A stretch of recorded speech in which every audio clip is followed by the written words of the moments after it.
Hey kid, don't ever let them get inside your head. They'll tell you what to do in life instead of everything you know. Ang Los Angeles Clippers ay dadalhin muli ang kanilang paboritong manlalaro sa bahay dahil ayon kay Andrew Griff ng LA Times mga kaibigan, inireport nga nila sa araw na ito na ang Los Angeles Clippers ay na-engage na nga ngayon sa pag-uusap kasama ang veteran point guard na si Patrick Beverley. Ang 34-year-old ay kasalukuyan nga ngayong naging free agent matapos nga itong ma-trade ng Los Angeles Lakers patungo sa Orlando Magic sa trade deadline. And then sumunod naman na na-waive ito ng Orlando Magic. Ang Los Angeles Clippers ay mahal na mahal itong si Patrick Beverley. Naglaro nga ito sa team mula noong 2017 to 2021 at tinulungan ang franchise na ito patungo sa isang kultura mga kaibigan na magawa ang first finals appearance mula sa franchise history noong 2021. Itong si Beverley ay isa rin namang makabuluhan sa ngayon para sa Clippers na kung saan ang player na ito ay naging patas bilang isang low usage player na kayang gumawa ng napakalaking impact bilang isang defender, maging isa rin itong respectable 3-point shooter at laging nangunguna sa mga intense hustle at leadership. Speaking of Los Angeles Clippers, ang head coach na si Tyronn Lue mga kaibigan at ang buong team ay ramdam talaga ngayon ang pangangailangan para sa isang point guard spot. Ang kanilang hinahanap ngayon ay shooting, defense, isang taong komportableng humawak sa bola, gumawa ng puntos, ngunit kaya ring i-handle mga kaibigan ang iilang playmaking duties. At ito nga ay naglalarawan na taglay nitong ni Russell Westbrook dahil ayon sa report ngayon nitong ni Shams Charania ng The Athletic, ang Los Angeles Clippers ay nagsisimula na nga ngayong ma-engage dito kay Russell Westbrook. Gaya ni Patrick Beverley, itong si Westbrook ay na-trade rin mga kaibigan mula sa Los Angeles Lakers patungo sa Utah Jazz para sa 3-team blockbuster trade na siyang naipadala itong si Mike Conley patungo sa Timberwolves. Itong si Westbrook ay nai-report ang detalye na kung saan ang Utah Jazz ay potensyal nga itong ma-buyout. Ngunit ayon kay Russell Westbrook, gusto nga raw niyang mailan sa isang kupunan bago pa man ito mangyari. Siya ay humingi ng permiso para makipag-usap sa Los Angeles Clippers, Miami Heat, Chicago Bulls at Washington Wizards. Gayunpaman, ayon sa report nitong ni Mark Stein mga kaibigan, sinabi nga niyang inaasahang itong si Westbrook ay gagamitin ang All-Star break bago rin ito gagawa ng desisyon. Dahil gusto muna nitong mag-recharge at hindi gustong magmadali. Isang bagay na meron ng kasunduang nangyari sa pagitan nitong ni Russell Westbrook at sa isang kupunan. Dito'y na-note rin mga kaibigan na itong si Westbrook ay gustong-gusto ring maglaro dito sa Los Angeles Clippers dahil isa ito sa lugar na malapit sa kanyang pamilya. Sa katunayan, itong si Paul George mga kaibigan ay lumapit nga raw dito kay Russell Westbrook at tinanong sa kanya kung saan nga ba ito gustong maglaro. Ngunit para kay Paul George, titignan nga raw nito mga kaibigan kung ano nga ba ang kaya nitong magawa. Dagdag pa nitong ni Paul George, siya nga raw ay isang big believer at isang fan nitong ni Russell Westbrook mula sa kanyang trabaho. Siya nga raw ay nagkaroon ng isa sa kanyang best season sa kanyang career kasama itong si Westbrook. Sa ngayon, sa araw at gabi, gagawa nga raw ng paraan itong si George kung ano nga ba ang maitutulong nito. Dahil siya ay naniniwala na itong si Russell Westbrook ay kayang mapa-improve ang isang kupunan. Pag-aari nga raw niya ang napakalaking talento, siya rin ay nakakapag-rebounds, nahahanap ng husto ang mga teammates. Maging nagagawa nga raw nito ang trabaho na mas magiging madali para sa lahat.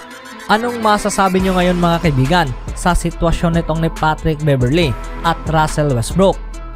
Sa kabilang banda naman, marami ang mga diskusyong naganap mga kaibigan patungkol sa hinaharap ng Dallas Mavericks. Sila ay kinuha ang napakalaking sugal nang ma-acquire nga nila itong si Kyrie Irving bago pa man ang NBA trade deadline at naiparis nga ito dito kay Luka Doncic para sa isang dynamic offensive backcourt. Gayunpaman, sa nakikita, ang deal na ito ay posibleng maging renta lamang. Itong si Irving ay nakaset na tatama sa kanyang free agency sa off-season na ito kung sakaling magtatapos na ang kontrata. Siya ay magalang na tinanong ang mga media members na hindi itanong sa kanya ang patungkol sa kanyang hinaharap kasama ang Dallas Mavericks dahil gusto nga raw niyang ang mga bagay ay mananatiling nakafocus habang siya ay naglalaro ngayon sa Mavericks.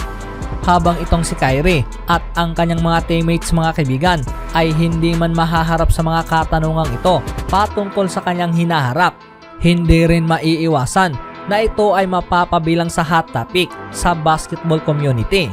Isa sa lumabas sa balita ngayon at lagi nang na-mention nitong mga nakaraan na itong si Kyrie Irving ay ginagawa nga niya ang lahat ng daan patungo sa Western Conference at labis na ginusto ang ma-team up muli itong si LeBron James. Ang Los Angeles Lakers ay ang tanging team mga kaibigan na siyang nagpapakita ng tunay na interest dito kay Kyrie Irving sa panahong nag-request nga ito ng trade noong last off-season. Bago pa man nangyari ang trade kasama ang Dallas Mavericks.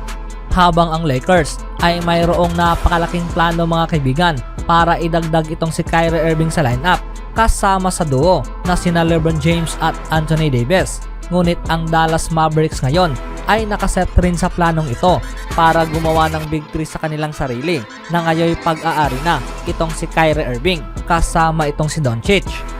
Dahil ayon kay Colin Cowherd mga kaibigan, itong si LeBron James nga raw at ang kanyang kampo ay may namumuong kapaguran ng araw ngayon patungkol sa inability na manatiling healthy itong si Anthony Davis sa loob ng court. At ang Dallas Mavericks ay ang magiging trade partner ng Lakers. Dagdag pa sa detalye, itong si LeBron at ang kanyang panig ay naging frustrated ng araw ngayon mula sa iilang minuto lamang na paglalaro nitong ni Davis. Patuloy pa nitong ni Cowherd, hindi nga raw nila maaasahan itong si Davis. Maging itong si Darvin Ham mga kaibigan ay nagagalit rin sa kanila dahil ayaw nga nilang i-pressure itong si AD. Ang mensahe nitong ni Colin Cowherd mga kaibigan ay isang napakalakas na salita dahil mismong nanggaling nga raw ito sa kanyang NBA source na kanyang kilala na sa mahabang panahon. Ito ay napakahirap makipagdebate mga kaibigan patungkol sa ibinahagi nitong ni Colin Cowherd dahil sa nakikita itong si Davis ay naging unable talagang mapanatiling healthy during sa kanyang pananatili kasama ang Lakers na kung saan ito ang naglagay para kay LeBron James sa napakalaking pasanin na buhatin ang team na ito. Nitong huling 2 seasons, itong si Davis ay dumaan pa rin sa iba't ibang injuries. Ngunit nang bumalik naman ito mula sa foot injury sa season ito, itong si Davis mga kaibigan ay nakakapaglaro pa rin sa MVP level. Maging nasaksihan pa rin ng lahat na siya ay naging efficient pa rin at naging epektibo sa loob ng court. Kaya hindi na isang sorpresa na marami pa ring NBA teams mga kaibigan ang magkaka-interest dito kay Davis. Base sa ibinahagi ngayon nitong ni Cowherd, matunog na nagkaroon ng real chance mga kaibigan na mailipat ng Los Angeles Lakers itong si Davis. Itong si LeBron ay patuloy pa rin ang paglalaro sa pagiging MVP level na wala itong si Davis, kaya ang makuha ng team ang tulad nitong ni Kyrie Irving ay isa talagang perpektong angkop. Anong masasabi nyo mga kaibigan? Tamang-tama lang ba ang swap na ito para kay Anthony Davis kapalit itong si Kyrie Irving?